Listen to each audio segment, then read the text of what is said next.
everyone, today I will discuss to you about the coping with challenges of intercultural communication.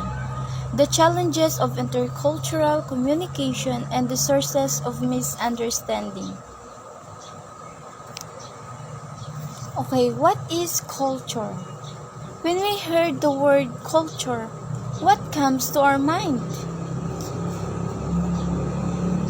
Okay, culture is a pattern of learned, group-related perceptions including both verbal and non-verbal language, attitudes, values, belief systems, disbelief systems, and behaviors that is accepted and expected by an identity groups.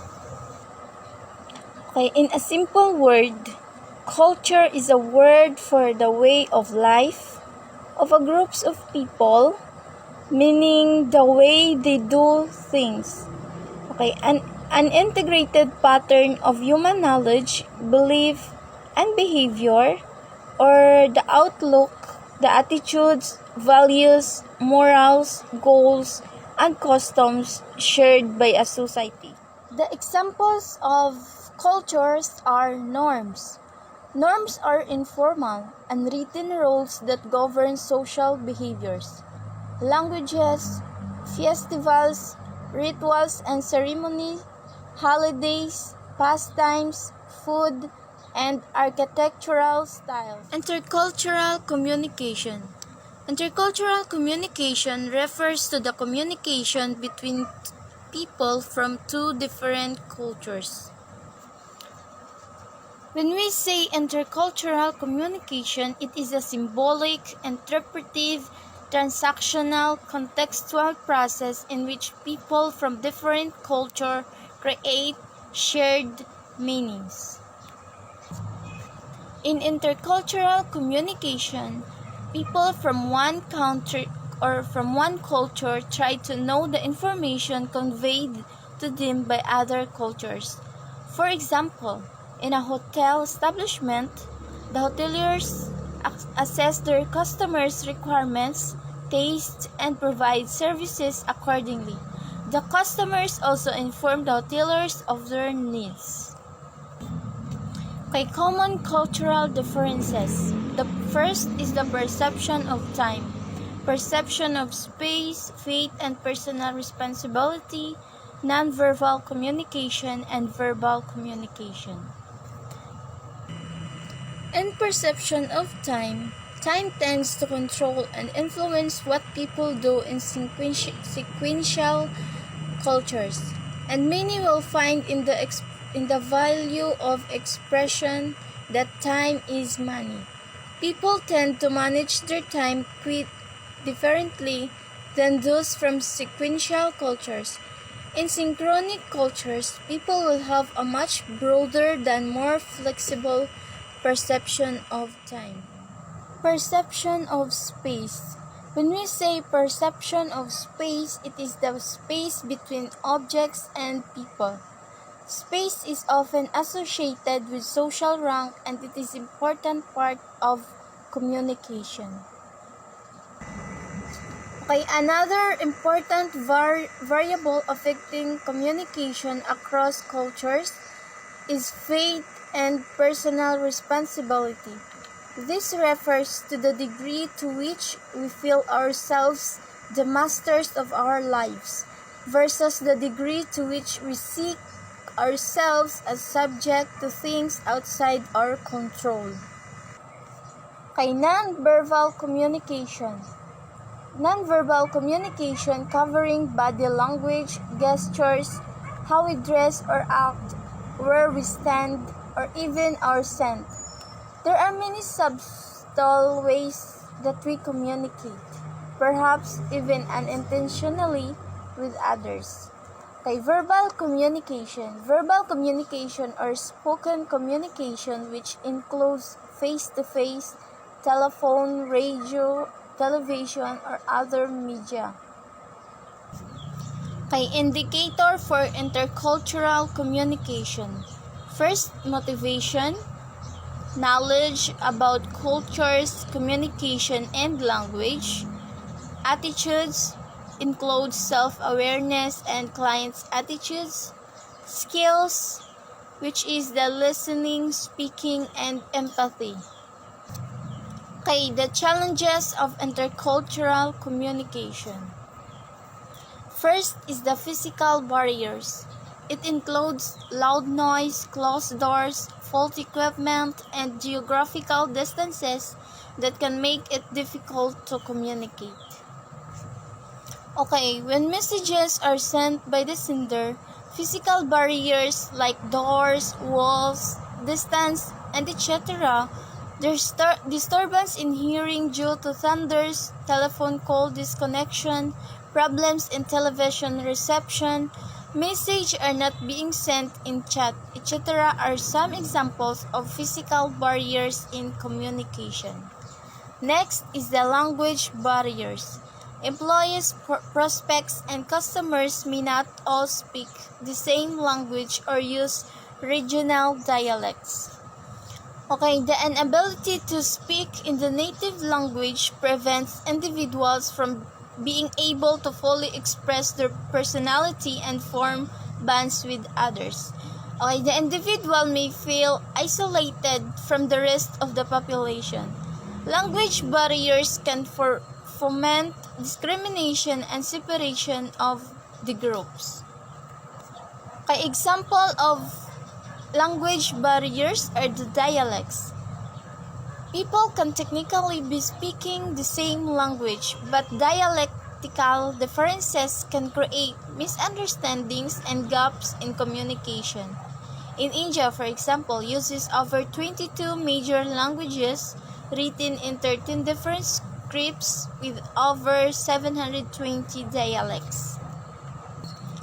Psychological barriers. Some people may have a fear of speaking in public or speaking in too large groups of people.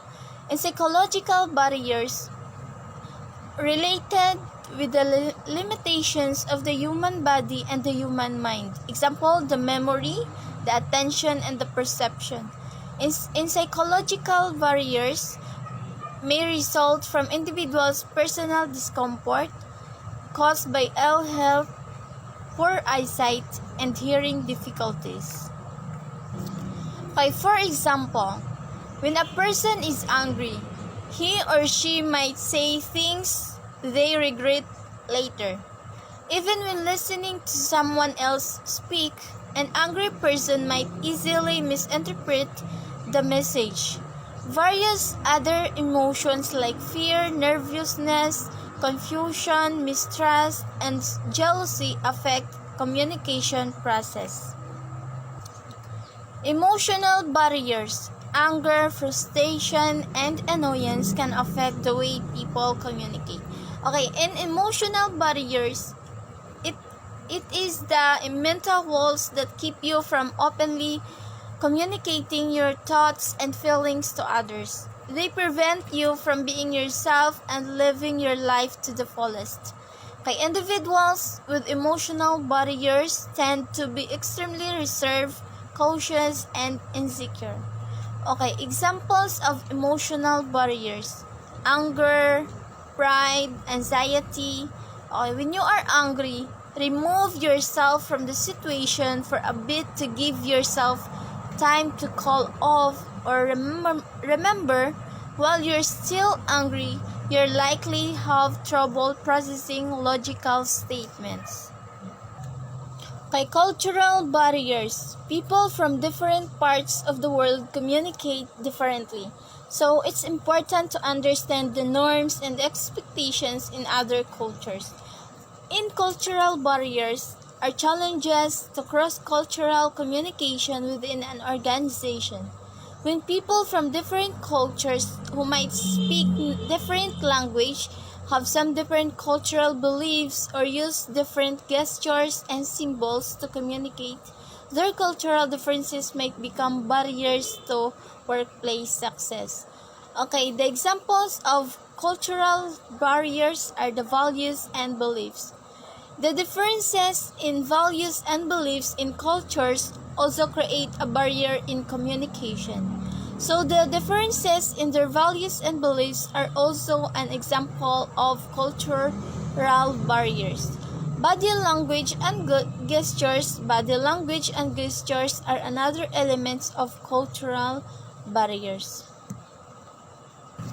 Kay intercultural effective person. An ability to communicate with people in a way that earns their respect and trust. The capacity to adapt his or her professional skills, both technical and managerial, to fit local conditions and constraints. The capacity to adjust personally so that he or she is content and generally that is in the host culture. When we say intercultural effective person, it is an person that someone who is able to live contentedly and work successfully in another culture. The person has an ability to communicate with people of another culture in a way that earns the respect and trust. By intercultural effective person can be defined as the ability to interact or collaborate with people from diverse cultural backgrounds to enhance beneficial outcomes. Okay, the sources of misunderstanding in intercultural communication. Okay, anxiety. The first barrier is high anxiety. When you are anxious because of not knowing what you are expected to do, it is only natural to focus that feeling and not be totally present in the communication transaction. So in anxiety is a normal and often healthy emotion. However, when a person regularly feels disproportionate levels of anxiety, it might become a medical disorder. Anxiety disorders form a category of mental health diagnoses that lead to excessive nervousness, fear, apprehension, and worry. By assuming similarity instead of differences. The second barrier is when you assume similarity between cultures and you can be caught unaware of an important differences. When you have no information about a new culture, it might make sense to assume there are no differences to behave as you would in your home culture. It is between us and them. Okay, assuming similarity instead of differences, it refers to the assumption that people are more similar to you than they actually are. Okay, or that another person's situation is more similar to your own situation than it in fact that it reflects both a natural and a common process. So you should not focus on the similarity but instead focus on the differences. Kay ethnocentrism. The third barrier to effective intercultural communication is ethnocentrism, or negative judging aspects of another culture by a standards of one's own culture. To be ethnocentric is to believe in the superiority of one's culture. When we say ethnocentrism, it is preserving one's own culture, beliefs, and customs as superior to those of other people. When communicating, an attitude of ethnocentrism makes people from other cultures feel undervalued. Thus, communication is unproductive or even counterproductive. So, ethnocentrism means that one may see his or her own culture as the correct way of living. Okay, an example of ethnocentrism in culture is in the Asia cultures across all countries of Asia. Although throughout Asia, the way eating is to use chopsticks or with every meal. In other cultures, they use spoons, forks, etc. Okay, resolving cultural conflicts. First, identify the issue that may cause conflict. Identify first what what is the cause of the conflict? Consider cultural differences if difficulties or misunderstandings occur. Make an effort to sensitively resolve differences taking account of cultural considerations. Address difficulties with appropriate people and seek assistance when required. Okay, the 6 strategies for intercultural effectiveness. First is optimism.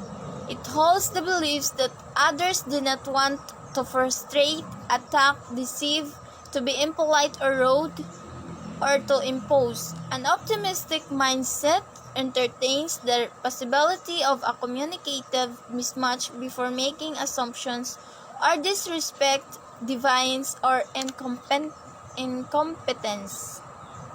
Okay, in optimism goes beyond seeing the bright side of a situation or expecting good things.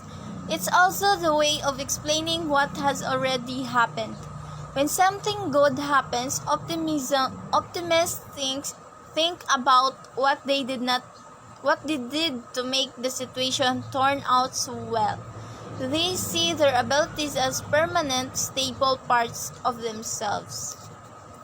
Next, curiosity. It involves approaching intercultural exchanges with a learner rather than a judger mindset. Curiosity encourages reflection, empathy, connection with others, and cultural learning. Okay, being curious means entering conversations and relationships assuming only that you have something to learn. What's more, people who are curious are more likely to feel better about themselves and their lives. They experience more positive emotions such as joy and surprise. Okay, mindfulness. We habituate behaviors and mental responses that help us to fit in and succeed in our cultural setting. These become unconscious cultural scripts for responding to others. When we say mindfulness, it is the mindfulness communication involves applying principles of mindfulness to the way we correspond with others. These principles including setting an attention, being fully present, remaining open and non-judgmental, and relating to others with compassion.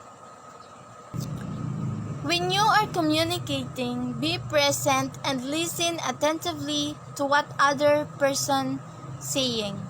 If you practice this regularly, you will find that your relationships will improve with other cultures. Next is humility. Our experiences define our reality and determine what is true and right for us. People from different backgrounds often have entirely different, even contrasting perceptions of the world. Conceptions of right and wrong, and good and bad, and are relative rather than absolute. Okay, when we say humility, it is the state or quality of being humble, lowliness of mind, modesty, humble, unpretentiousness, having a low opinion of oneself. Okay, example of humility. Letting someone ahead of you in the line when you see they are in hurry is an act of humility. Cleaning the bathroom of your office even though you own the company is example of humility. Okay, flexibility, a willingness to flex your expectations as well as verbal and non-verbal behaviors when working across cultures helps you to respond to diverse others in a way that conveys respect, builds trust and rapport, and decreases the risk of miscommunication. Being flexible gives you the power to influence people around you. Being flexible is a communication skill and tool and it means to think and behave accordingly to the situation. Civility. Culture is intimately tied to our self-concept. Differences in values, beliefs, and behavioral norms can trigger emotional resistance and backlash. Okay, civility consists of communicative practices that reflect concern for the dignity, feelings, and humanity of others. Protect norms for mutual respect and embody attentiveness to the common good. Okay, the civility refers to the politeness or the etiquette. Okay, when you do not really like someone very much, but you manage to treat them politely, greeting him and behaving in a socially acceptable way is an example of civility, courteousness, behavior, or politeness. By improving intercultural effectiveness. To improve intercultural effectiveness, state your information clearly and precisely. Adjust the listener's level of understanding without being demeaning. Slow down speaking. Encourage listener to ask questions. Check for understanding. Know yourself. Know your culture. Know your personal attitudes. Know your communication style. Consider the physical and human setting. Okay, the three perspectives in intercultural communication. First is the indigenous approach, trying to understand the meaning of different cultures. Okay, indigenous approach is an ethically correct and culturally appropriate indigenous manner of taking steps towards the acquisition and dissemination of knowledge about indigenous peoples. Cultural approach is similar to the indigenous approach. However, the cultural approach focuses on the socio-cultural context of an individual. Okay, the cultural approach uses graphics to help students understand the relationship of human organization. Students study history by analyzing the 6 dimensions of culture, which is the politics, the religion, the aesthetics, the intellectual developments, economics, and social relations in a given place and time. Okay, cross-cultural approaches focuses on 2 or more culture to perceive cross-cultural validity and generalizability.